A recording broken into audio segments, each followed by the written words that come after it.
NEET தேர்வு இல்லாத மருத்துவத்துறை சார்ந்த படிப்புகளுக்கு Vinayaka Mission School of Allied Health Sciences, Chennai, Salem, Pondicherry.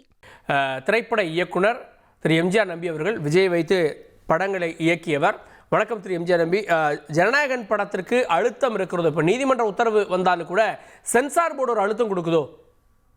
அப்படியெல்லாம் ஒண்ணு இல்ல சார், சட்டப்படி தான் எல்லாமே நடக்குது. எனக்கு தெரிஞ்சு இத மாதிரி ஏற்கனவே நிறைய படங்களுக்கு இப்படி நடந்திருக்குது.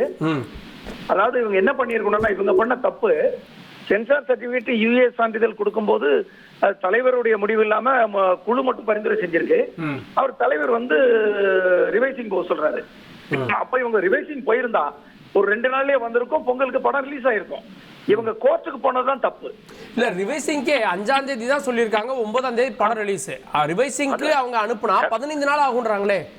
இல்ல, அது இப்ப சொல்றாங்க சார். அப்பெல்லாம் ரிவைஸ் சில படங்கள்லாம் ரிவைசிங் 3 நாள்ல 4 நாள்லாம் முடிஞ்சிருக்கு. ஏன்னா அந்த குழு மெம்பர்கள் இருக்கிறத பொறுத்து சார் அது பண்ணிருப்பாங்க, நிச்சயமா பண்ணிருப்பாங்க. ஏன்னா கோர்ட் சார், கோர்ட்னாலே உங்களுக்கு தெரியும்ல, நிச்சயமா அது சரியா அவ்வளவு விரைவில் வராது இல்லையா? இல்ல, கோர்ட் 9ஆம் தேதி ஒரு உத்தரவு கொடுக்குது. ஆனா அதை எதிர்த்து சென்சார் போர்டு உடனே முறையீடுக்கு போதே சார். ஆமா, நீங்க நாங்க ரிவைசிங் போக சொன்னா நீங்க கோர்ட்டுக்கு போனா எப்படின்னு அவங்களுக்கு இருக்கும்ல சார். நீங்க அவங்க ரிவைசிங் போக சொன்னா நீங்க கோர்ட்டு போக கூடாதுல்ல. சென்சார் போர்டு பகச்சிட்டாங்களா? சென்சார் போர்டுடைய ஈகோவை டச் பண்ணிட்டாங்களா? டெஃபினட்டா ஈகோ தான். இப்ப மறுபடியும் என்ன ஆகுது? இப்ப இன்னைக்கு ஒருவேளை இவருக்கு சாதகமா வந்திருந்தாலும் அவங்க மறுபடியும் சுப்ரீம் கோர்ட் போயிருப்பாங்க. ஆமா, நிச்சயமா இது இவர் படத்துல சில காட்சிகள்லாம் அரசியல் இதெல்லாம் இருக்குதுன்னு கேள்விப்பட்டேன். சோ அத இவங்க பொறுமையா இருந்து பண்ணிருந்தா படம் ரிலீஸ் ஆயிருக்கும், ஒரு பிரச்சனை இருந்திருக்காது. அது இவங்ககிட்ட எதுவுமே சார், விஜய் கிட்ட இருக்கிறவங்க எல்லாமே திட்டமிடல் இல்லாதவங்க தான், இல்லைன்னா கரூர் சம்பவமே நடந்திருக்காது. அது மாத்திரம் இல்ல சார், இன்னொரு விஷயம் சொல்றேன். நீங்க விவாத மேடைக்கு கூப்பிடுறாருன்னா அந்த மாதிரி இப்போ அவருக்கு சின்னம் வழங்கப்பட்டுக்கல சார். இந்த சின்னத்துக்கு கூட கூடிய விரைவில் தடை வரலாம் சார். எது விசில் சின்னத்துக்கா? S S. அது எப்படி ஒரு கொடுத்துட்டாங்க, லெட்டர் கொடுத்துட்டாங்க, விசில் அறிமுகப்படுத்திட்டாங்க. கொடுத்தாலும் எல்லாமே மாறுதலுக்கு உட்பட்டதான். அதாவது சார், நீங்க தேர்தல் அறிவிச்சிட்டாங்கன்னா நீங்க உடனே இறந்த தலைவர்களுக்கு கூட அந்த தலைவர்கள் சிலைகள் எல்லாம் மூடுறீங்க இல்லையா? ரோடுகள்ல போஸ்டர் பூரா மூடுறீங்க, சோறு விளம்பரத்தை தார் பூசி அழிக்கிறீங்க. ஆனா இன்னைக்கு விசில் எல்லா பஸ் கண்டக்டர் வச்சிருக்காங்க. பஸ் கிட்டத்தட்ட 2 லட்சம் பஸ்ஸுக்கு மேல இருக்கு தமிழ்நாட்டுல. அதே மாதிரி போலீஸ்காரங்க பூரா வச்சிருக்காங்க விசில், ரயில்வே ஸ்டேஷன்ல வச்சிருக்காங்க விசில், தூய்மை பணியாளர்கள் வச்சிருக்காங்க விசில். ஓகேங்களா? சோ இப்ப பஸ்ல விசில் அடிக்கும் போது மாற்றுக் கட்சியை சேர்ந்தவனுக்கும் கண்டக்டருக்கும் சண்டை வரலாம், அந்த கண்டக்டர் விஜய் ரசிகரா இருக்கலாம். அப்ப சண்டை வரும்போது என்ன கலவரமாகும். இது ஏகப்பட்ட தமிழ்நாடு சட்டம் ஒழுங்கு சீர்குலைகிற அளவுக்கு எல்லாம் போயிடும். இது விஜயும் ஒரு நல்லெண்ணத்தோடு முடிவு பண்ணி அவரே மாத்திக்கிறதும் நல்லது.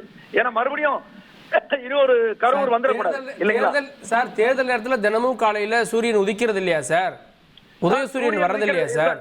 சார், சூரியன் உதிக்கிறது மறையுது, அது யாரும் போய் பிடிச்சிட்டு வந்துடுறது இல்ல, புரியுதுங்களா? இது பாக்கெட்லயே இருக்கு. விசில் சர்ன்னு அடிக்கிறது. சூரியன் நான் வந்திருக்கேன்னு சொல்லிட்டு இருக்கிறது இல்ல. பஸ்ல whistle conductor right hand whistle அடிப்பாரு, ரிவர்ஸ் விசில் அடிப்பாரு. புகார் கொடுக்கணும், அப்படியும் கொடுக்கலான்றீங்க? எஸ் எஸ், அப்படியும் கொடுக்கலாம். கொடுத்தா இதை நீதிபதிகள் கவனத்துக்கு வர அவங்க யோசிப்பாங்க. சார், உங்களுக்கு ஒரு பொது சின்னம் அப்படின்னா ஒண்ணு இல்ல சார், துடைப்பம் கூட ஒரு சின்னம் தான் சார். அப்போ தேர்தல் நேரத்துல துடைப்பத்தை வீட்டுல பயன்படுத்துறாங்க, இது ஒரு வகையிலான பிரச்சாரம் அப்படின்னு சொல்ல முடியுமா?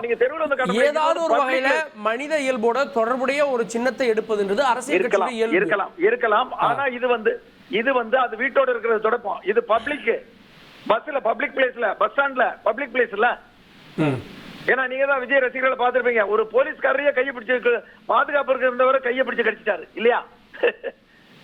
இப்ப பஸ்ஸுக்குள்ள கலவரமானா என்ன ஆகும்? இது பரவும். சரி, இப்போ இந்த படத்தின் மூலமா விஜய் ஒரு அரசியல் கட்சி தொடங்கிட்டார், நீங்க ஒரு அரசியல் கட்சி வச்சிருக்கீங்க.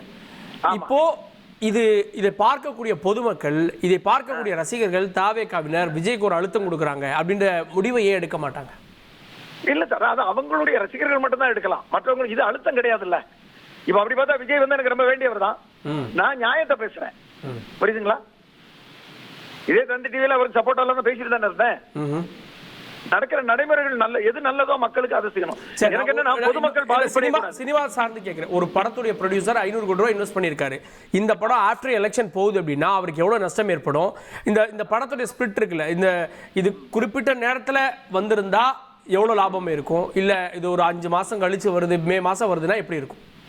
சார் லாபத்தை பாத்தீங்கன்னா நீங்க வந்து உங்க இஷ்டத்துக்கெல்லாம் படம் பண்ண முடியுமா சார்? இது என்ன சார் இது? மக்களை கெடுக்க முடியுமா? மக்களை பாதிக்கிற அளவுக்கு எல்லாம் பண்ணீங்கன்னா சென்சார்ல சில சென்ட் கொடுக்கத்தான் ஆவாங்க. அதை கட் பண்ணிட்டு நீங்க ரிலீஸ் பண்ண வேண்டியதானே? அவங்க ஒன்றும் கொடுக்க முடியாதுன்னு சொல்லல. நீங்க வந்து ரிவைசிங் போகணும் மட்டும் தான் கேட்டாங்க. போயிட்டு படத்தை ரிலீஸ் பண்ணிருக்கலாமே, அது வேற மாதிரி அந்த காட்சிகள் எடுத்துருக்கலாமே தேவைப்பட்டா இல்லையா? நல்லா பண்ணி அதுக்காக ஒரு ப்ரொடியூசர் லாஸ் ஆகிறதுக்காக டோட்டல் தமிழ்நாடு கெடுக்க முடியுமா? இல்லையா? நீட் தேர்வு இல்லாத மருத்துவத்துறை சார்ந்த படிப்புகளுக்கு Vinayaka Mission School of Allied Health Sciences, Chennai, Salem, Pondicherry.